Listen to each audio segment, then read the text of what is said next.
Voilà.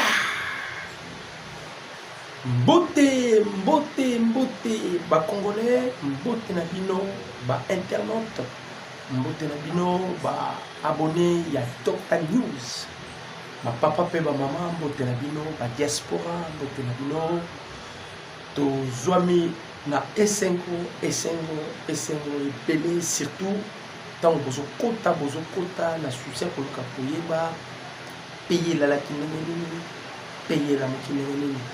Na soucia pour le kakoyeba position ya mokonzi ya mboka, na soucia pour le kakoyeba situation sécuritaire à l'est de la République démocratique du Congo.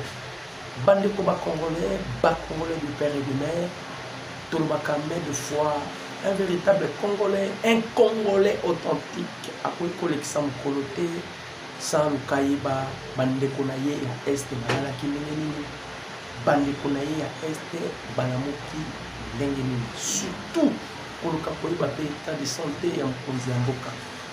La bonne nouvelle que nous avons à vous transmettre, mokonzi ya mboka uti koleka biso kala milité, le président de la République est attendu aux États-Unis d'Amérique pour les accords historiques, Le chef est attendu pour les accords historiques. Donc, le 1er mai, le président Tshisekedi sera face à face avec Donald Trump dans le bureau ovale pour les accords entre les États-Unis et la République démocratique du Congo. Tokobeta Lisolo. Tokobeta Lisolo sur la découverte, il y a Minduki, na l'île de Mateba, précisément.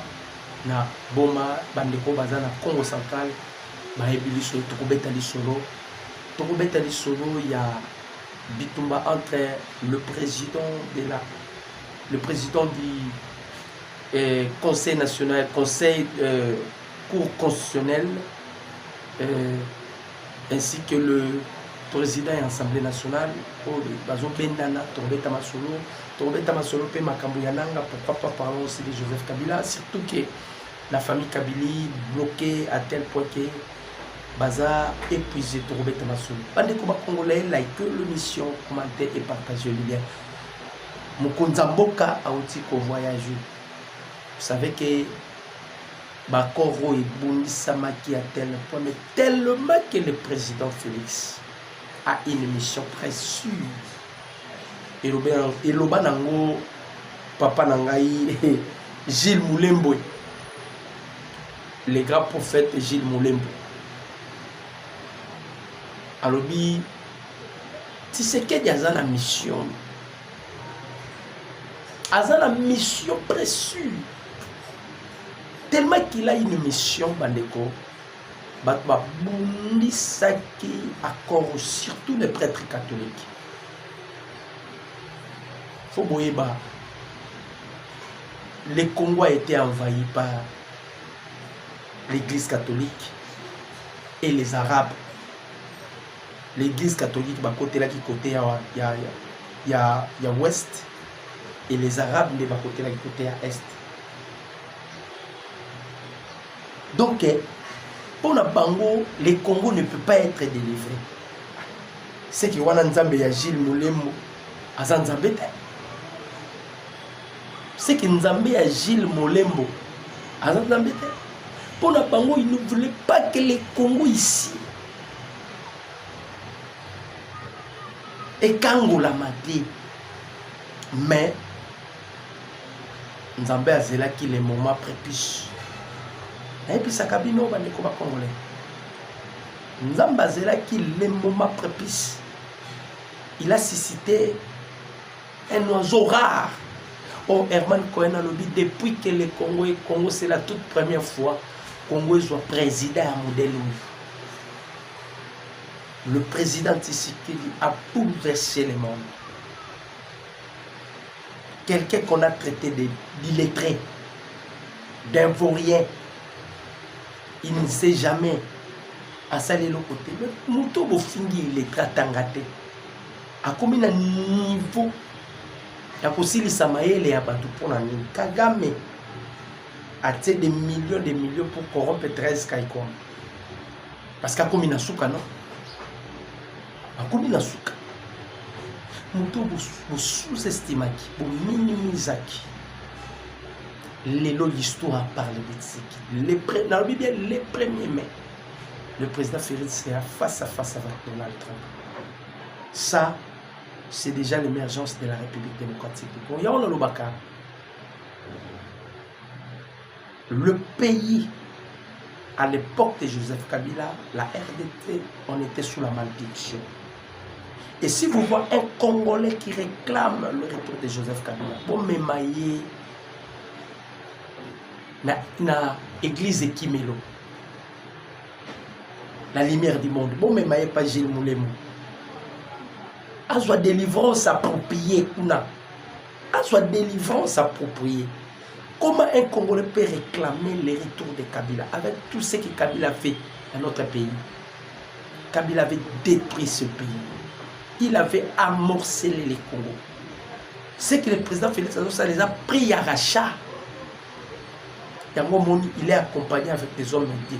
Dans le Baba, homme de Dieu, je parle des hommes de Dieu.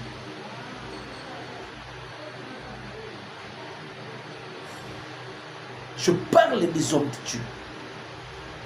Nous sommes bénis, la République démocratique du Congo. Nous sommes bénis. Donc, aux États-Unis d'Amérique. Et vous savez bien que Basango, mais ça n'a rien marché. Il voulait à tout prix empêcher que ces accords aient la télé. Parce que les accords que le président Félix a signés, c'est pour protéger les siens. Ils ont besoin de la vie. Et les chefs de l'État t'allient sur le plan diplomatique. Sur le plan diplomatique. Sur le plan diplomatique. Parce que nous constatons qu'avec l'armée, il y a eu l'infiltration au sein de l'armée. Comme l'armée a été infiltrée par Paul Kagame, c'est ce qui a fragilisé notre armée. Et Kabila en 2013, à cela qui nomination, à côté ici, les officiers rwandais, l'armée Nabiso. Donc là, on a parlé de mixage et brassage. Là, on doit parler de mixage et brassage. L'armée a été infiltrée. Alors le président Félix Antoine qui a sur le plan diplomatique. On a fait quoi? On a fait seulement l'échange. On a fait l'échange. Comme le président Félix a toujours dit que le salut du peuple congolais, c'est la loi suprême. Pour le président Félix, c'est ce qui est au Isaïa Motouya, que le peuple congolais se retrouve et il a vie. Le salut du peuple congolais, c'est la loi suprême. Alors, je dois faire maintenant l'échange. Au lieu que le minerai est Banakoubouma, Congolais, là j'explique sur les accords que nous allons faire avec les États-Unis. La place va minerai Boma Congolais parce que Kagame pour piller minerai la biso Kagame Azoboma. Il y a eu des femmes violées. Il y a eu des familles brisées. Il y a eu des orphelins et des orphelines à l'est de la République. Moi j'ai compatis avec Bandekonara la Goma, la Bukavu, Bakoufi. Sokozu moi natif ya Goma, natif ya Bukavu, natif ya Est. Olobele pour la Rwanda, Batouana nyoso banga Rwandais. Ils n'aiment pas de Rwandais. Parce qu'ils savent combien ils ont souffert. Il y a cela 30 ans, décennies et décennies. Le président Félix Aloba qui c'est fini.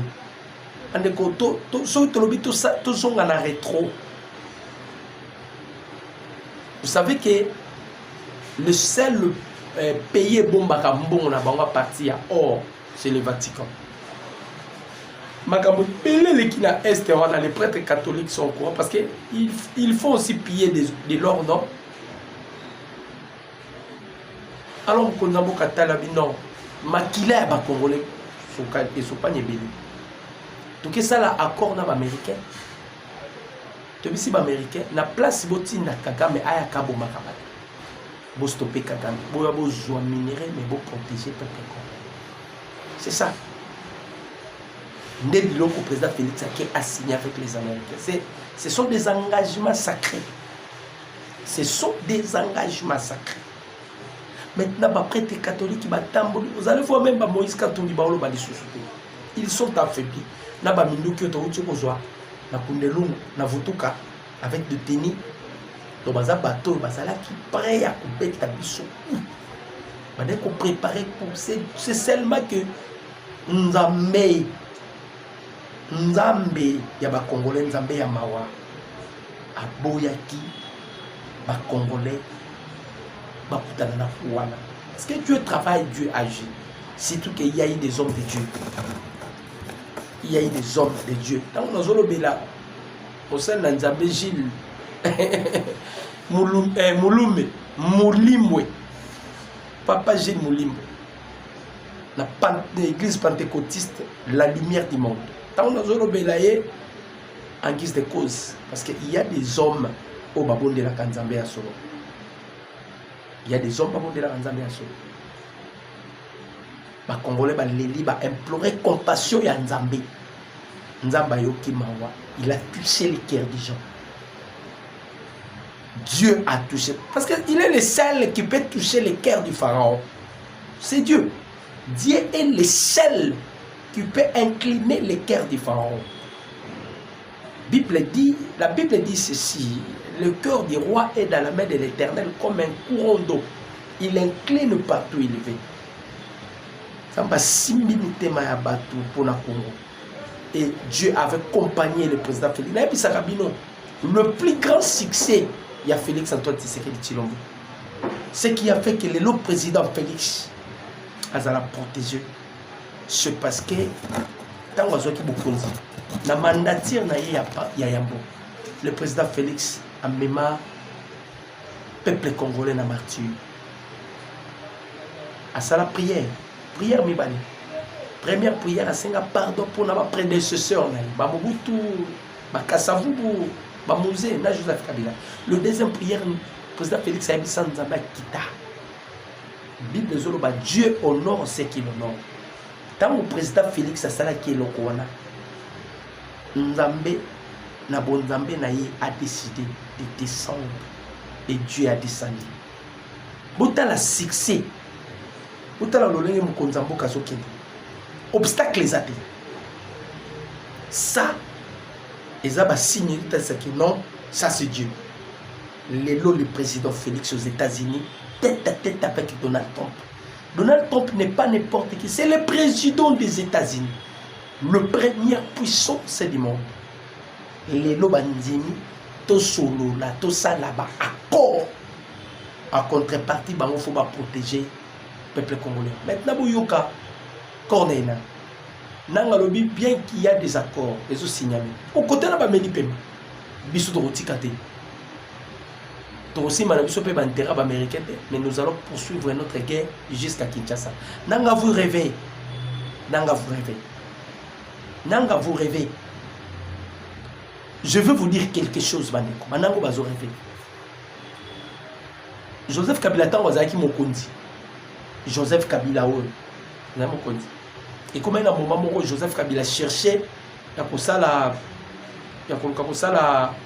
référendum parce que Azaka l'intention au pouvoir tout en étant jeune. Et l'autre qui c'est Joseph Kabila Mokondi, c'est la pression. La pression. Il y a Donald Trump. C'était Donald Trump parce que tous les sénateurs américains qui corrompus avec 4 milliards de dollars américains au Kabila Pessarabon. Bon, il n'y a pas Donald Trump. Donald Trump a refusé à démissionner. Pression, c'est alors que Joseph Kabila a organisé l'élection. Mais avant que Joseph Kabila a organisé l'élection, tant à Fongola, il m'a amené à dialogue. Kabila qui n'a qu'au tout le père spirituel. Il y a des pays étrangers, des Bouddha, des Indiens. Azo bango tout le père spirituel, c'est-à-dire tellement qu'il est ancré dans l'occultisme. Il y a ça les laraba, spiritisme, à ça les laraba, cabale juif, Joseph Kabila. À ça les laraba, spiritisme et la cabale juif. tellement qu'il était ancré dans l'occultisme. Nous avons côté la Kabbalah juste Dan Kettler, son ami préféré. Dan Kettler, le président Félix avait dépouillé. Alors, côté c'est un chef spirituel a ici bangono tenu tout ça la dialogue. J'aimerais que ce dialogue ici, les Congolais, nous sommes quand l'esprit à les Congolais. Bandi mana qui n'a référendum parce que ngai antika pouvoir te fona ça référendum. Ba bisier dialogue que ça la map. Dialogue normalement engeke ça la mana hôtel Ozoé à tonga na cabine. Zoé tonga tellement na cabine. Pembeni ya océan. Ba kendaki kuna na ba chef spirituel ba indien ba ba ebele bandeko il devait maintenant faire des incantations pour tenir tous les esprits à ba congolais en otage. Ils ont commencé l'incantation Maya Océan et Tomboki Maya Océan et Bimisi et Lungiamu ebimisi elongi ya mutu elobeli bango tango elobeli bango bayoki ka maloba ya mutu abimaki na mayi océan elobeli bango tout bakufa. Allez demander ba pépertien tango na oloba boy ba oyo ba garde républicain na Kabila ba comprendre mongono yebi makambo ndenge. Hein? C'est par la révélation que j'ai eu la connaissance de toutes ces choses. C'est ce qui s'était passé. Tout.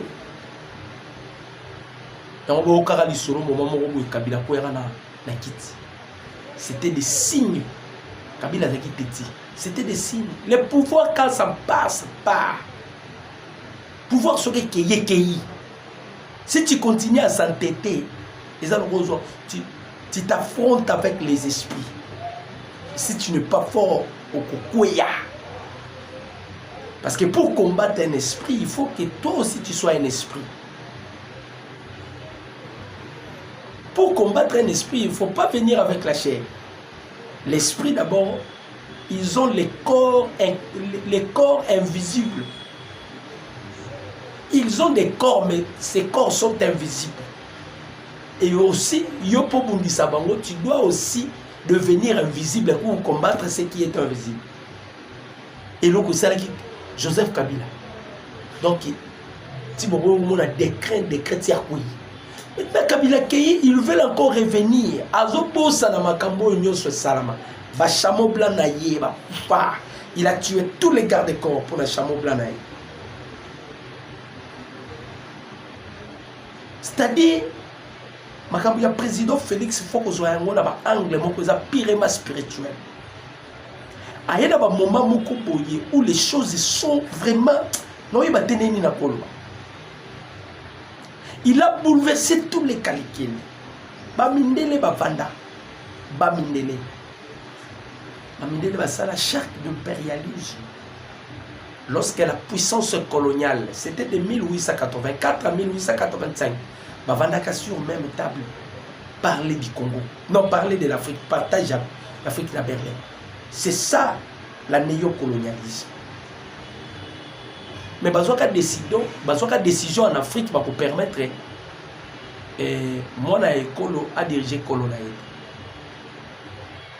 Mais qu'est-ce qui a fait la chaque impérialisme et qu'on a détruit pour l'avenir de Tshisekedi?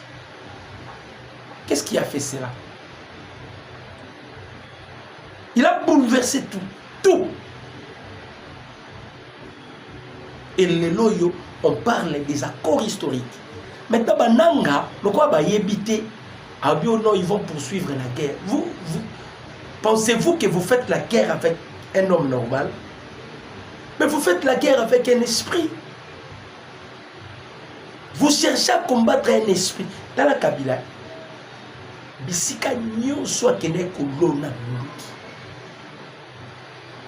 on vient encore de faire la découverte des armes sophistiquées dans l'île de Mateba.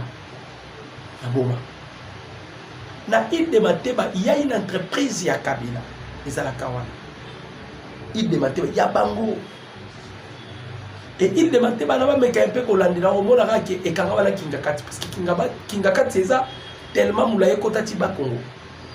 Kabila a créé des choses, donc azanga eka à côté la biso mine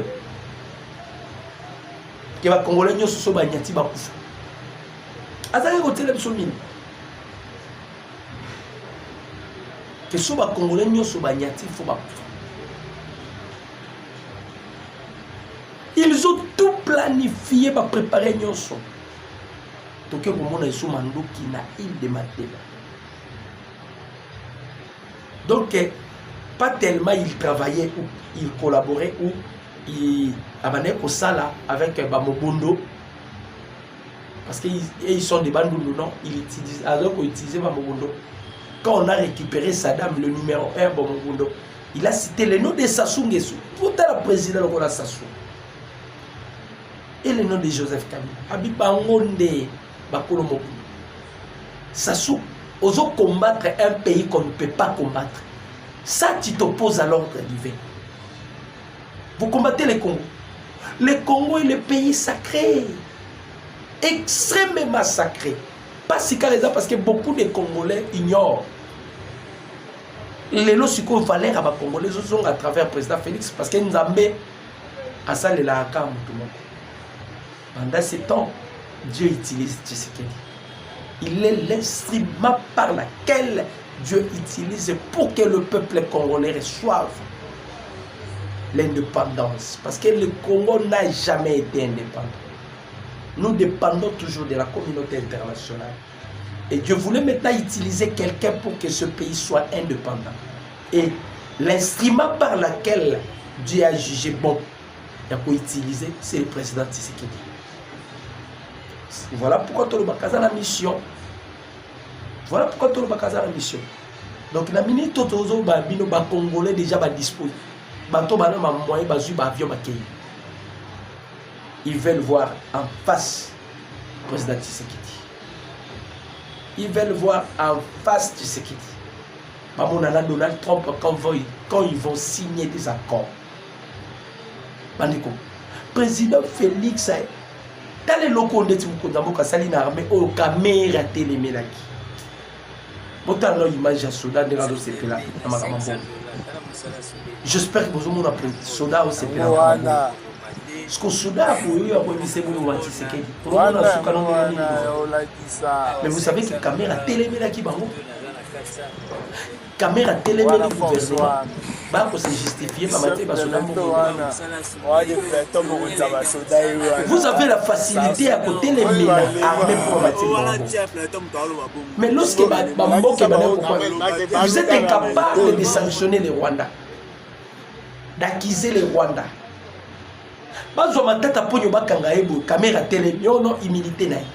Matata Pogno c'est un volet.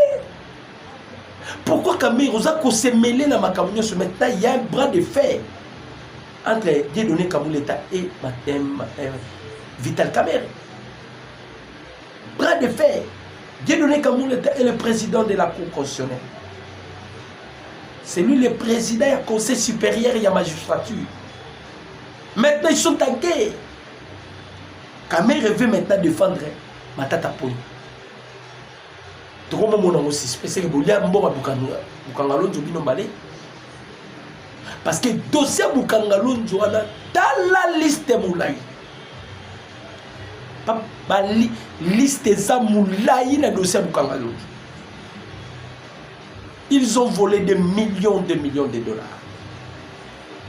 Donc le président Félix Aloba qui je ne ferai pas la chasse aux sorciers et ils ont en profité. Maintenant le président Félix a changé. Cette fois-ci il y aura la chasse aux sorciers. J'espère que vous êtes informés. La chasse aux sorciers m'a dit déjà. Moutambayo Anati, mandat de contre Joseph Kabila. Tous les biens de Joseph Kabila confisqués. Dans l'île de Mateba, Tokangi, est-ce que tu as mon ami Duki? Île de Mateba. C'est-à-dire, n'a pas Congo Bandé qu'on préparait rébellion. La Grand Katanga Bandé qu'on préparait rébellion, vous savez bien, quand vous avez les amis, conteneur. Il y a des mercenaires, il y a des niveau à Kasumbalis. Mindou qui déjà Zaki na Kundolongo, Zaki na Kachamata. Là-bas, Vutuka, il y avait déjà des armes. Bah, cache d'armes, même dans les églises catholiques, parce qu'ils travaillaient avec les prêtres catholiques. Bah, on y préparer déjà. Comment bah, on ça là-bas, bah, blanc na bangwa. Ils ont préparé, mais ils ont tiré à terre. Talabasango. Frigolé ambo. Ataki candidature dans le Vatican. Balongo liango. Babi aza illégible té. Batuni oh frigolé yanani oh yana. Bolongo laye. Il n'est pas crédible. Là c'est un mafieux. Il n'est pas crédible. Sinon regarde ko hypothéquer Vatican pam. Mutabon ba pese Vatican. Na lokoso mbongo o frigola mbongo azanamo. Yoka komba mutu ambongo. Na lokoso mbongo azanamo. Mais Vatican ba ko hypothéquer mo. Akote ka Vatican. Parce que ba talika ba mutu te. O soto kosani Vatican ke. Vatican ke. Soto kosani ka Vatican. L'autre. Bon, ils ne sont pas crédibles. Comme ils ne sont pas crédibles, candidature na yé. Babi aza fiable té. On l'a écarté. L'icône le coso.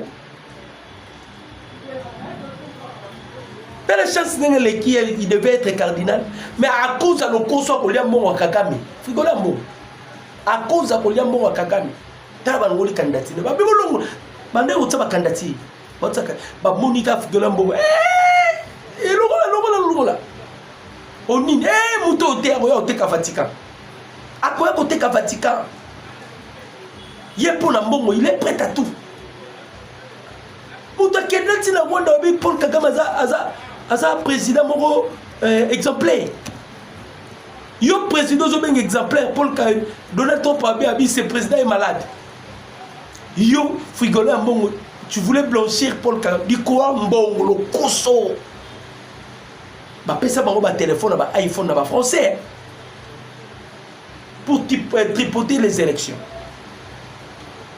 Ils ne sont pas crédibles. Bah comment tambour son micro bazo kima na ba mission ba kima so bengise les missions oyati. Ne sont pas crédibles. Les Américains ba mon ke baza crédible. Bah qui ne sont pas crédibles. Ils ne sont pas crédibles. Donc, chers Congolais, Congolais, j'espère que vous êtes conscients de ce qui se passe et de ce qui va se passer le 1er mai. Le président Félix a fini avec la gueule. Il n'y a rien là-bas. Le président Félix est déjà vainqueur. Tous les Zélandais Sukoyo, accomplissement à Makambo. Parce qu'on est sorti déjà vainqueur. L'ennemi ne sera même pas affaibli dans les combats congolais. Le prêtre catholique affaibli. La Senko. Donc l'opposition n'existe même pas. Kabila Bilo soit ça là qui on risquerait même que les Américains va payer même ultimatum dans le pays de l'Afrique à côté. À côté. Parce que c'est fini déjà les États-Unis veulent qu'il y ait la paix à l'est de la République. Les États-Unis veulent que les Congolais va vivre ce qu'on vit. Va vivre la vie. C'est ce qui va se passer. C'est ce qui va se passer dans les Congolais. C'est ce qui va se passer. On a un Nzambé, Congolais, et Dieu a étendu sa main pour notre pays. Dieu a étendu sa main. Dieu a étendu sa main. Voilà un peu de combat congolais.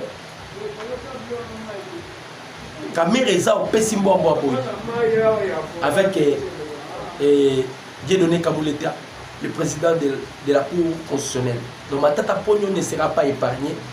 Par rapport à Yakimoui, il a beaucoup volé de l'argent, donc il ne sera pas épargné. Matata serait aux arrêts. Et Dieudonné Kamouleta Ebisi Kabase la bio, et éviter que nous avons aussi tes dossiers. J'ai la calamité. C'est bon. Nous avons titre dessus. Donc, les Congolais, allez, il faut avoir la joie. Parce que Lumumba avait déjà dit l'histoire du Congo sera écrite par un Congolais. Aujourd'hui, le président Félix, histoire réseau Koma. Histoire réseau Koma. Biloko ezala ba este wana, ça va ça ekosi la yango moko. Ekosi la yango moko. Ekosi la yango moko. Ba Kabila, ils vont déjà oublier la RDC. Ba roya les sous Congo. C'est-à-dire Congo est comme un verrou pour toujours. Verrou dans le domaine la RDC. Ils ont comme un verrou dans le domaine les Congo sont comme un verrou. Dans le domaine la guerre à l'Est prendra fin. Et Inga 3 est accepté par les Américains.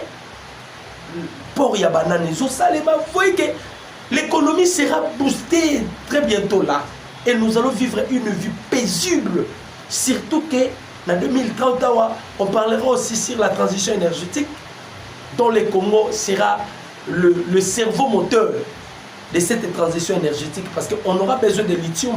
Lithium, c'est ça la Congo. On aura besoin de tous ces minéraux-là. Sont au Congo. Donc, ils auront un pied sur maîtresse. Donc, ils sont déjà vers la fin. Bawili Ngoma. Barobi Koluka. Pour Kagame, ici, il exil. Kagame, ici, il exil. Pourquoi ça va être exil? Donc, Moutnamtakomi Koluka, Aromi Kendele Wapi. Uganda pe kuna babi plus question. Moi je sais na bien nga na luka kuna comme mémoral na vie na ngai Félix Tshisekedi. Oui, pourquoi luka mémoral? Vous aurez besoin de minéraux congolais. Et le président Félix n'est pas rancunier, il est loyal. Il suffit qu'à tous en à bon terme. Il croit à tout le monde. C'était avec plaisir. Pandeko Yakosolo Lana Bino les actualités. Tolobi qui fait Jésus Salama déjà parce qu'il y a déjà des diasporas qui se sont rendus aux États-Unis d'Amérique prendre part à la cérémonie entre le président Tshisekedi, le 1er mai, avec Donald Trump, parce que les Américains veulent à tout prix qu'on compte en action pour exploiter le minerai Congo, surtout les germanium, le minerai le plus rare au monde, pyrochlore. Donc les Américains ont décidé d'exploiter ouvertement et puis le président Félix Tshisekedi, bon, vous devez entrer par la grande porte. Donc ils ont préféré de rentrer par la grande porte. Par la grande porte. Donc je vous bénis et peuple congolais, Nzamba-Pambolabino, abonné à Dr News. C'était avec plaisir de partager ensemble avec mon numéro, avec ce numéro de décryptage.